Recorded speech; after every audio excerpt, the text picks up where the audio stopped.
Happiness for me. This 25-year-old woman wouldn't allow us to show you her face. She works as a call girl in a mid-sized city in the Midwest. My name's Davina. I am currently a prostitute. My parents made me live a very sheltered, limited life. And I guess part of me did this job because I'm not content. You know, I have, an imagination. And the routine thing is just not for me. It has to change. So far, I've only had a few bad experiences, and it was like my third day working. No experience whatsoever, and this person was a pervert. He had a hair roller request. He wanted me to role play, hippity-doo hairspray and commercials and be his sister. I didn't know at the time, the person I had worked for at that time didn't tell me the rules. Didn't tell me that if there was anything done or anything, kinky, that I could leave. I had the right to walk out of that room. And I didn't know that. I thought once they paid the money, I had to stay regardless. Not only the girls didn't walk away with less than 100, and I've been walking away with about 80 per call right now. When I go out on a call, I just become a character. I just think of myself as one of those girls on a video or something, and I'm just here doing a job. I have some pleasant experiences. Some of them I see on a regular basis, and they're really good friends. In fact, it's turned out where I don't even have to sleep with them. They enjoy my company. He's a farmer, and he's an older man, retired. He'd call me up just to tell me that his dog died. He's offered to take me and my kids camping in his great big motorhome. It's kind of cool. I haven't done anything to think any less of myself yet.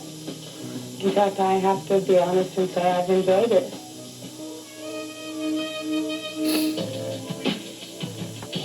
Liza, a former prostitute, used to work in Beverly Hills as a high-priced call girl. In the best-selling book, You'll Never Make Love in This Town Again, which she co-authored, Liza lived in the fast lane, boasting of a rich and famous list of clients.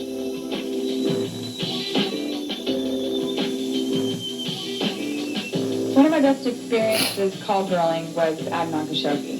And that's because he was very generous. He was a gentleman. He treated me with utmost respect, kind of like a queen, basically. He was flowering me with gifts, money, anything I wanted. I was only 17 or 18 when I went to go see him in Las Vegas. A friend of mine took me there and introduced me to Adnan.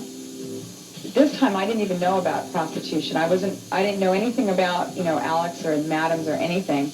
And I went there to enjoy myself, for a weekend. And that's what I thought it was going to be.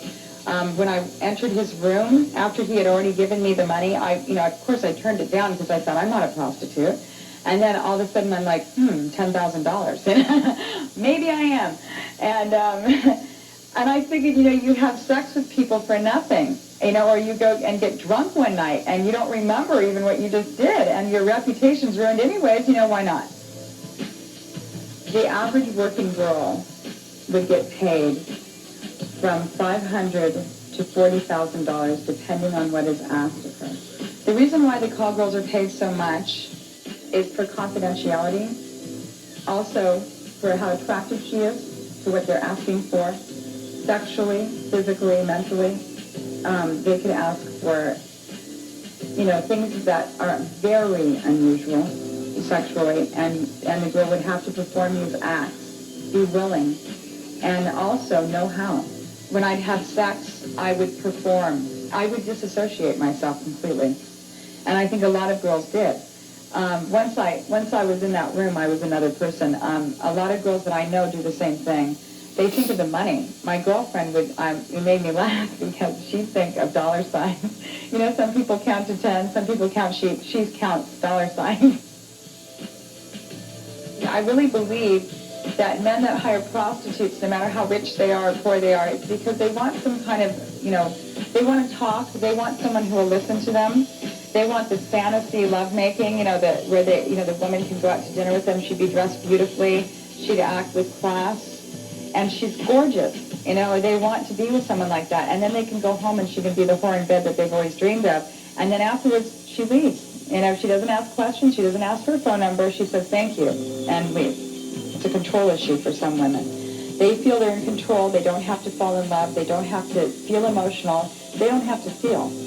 All they have to do is dress up, suit up, and show up.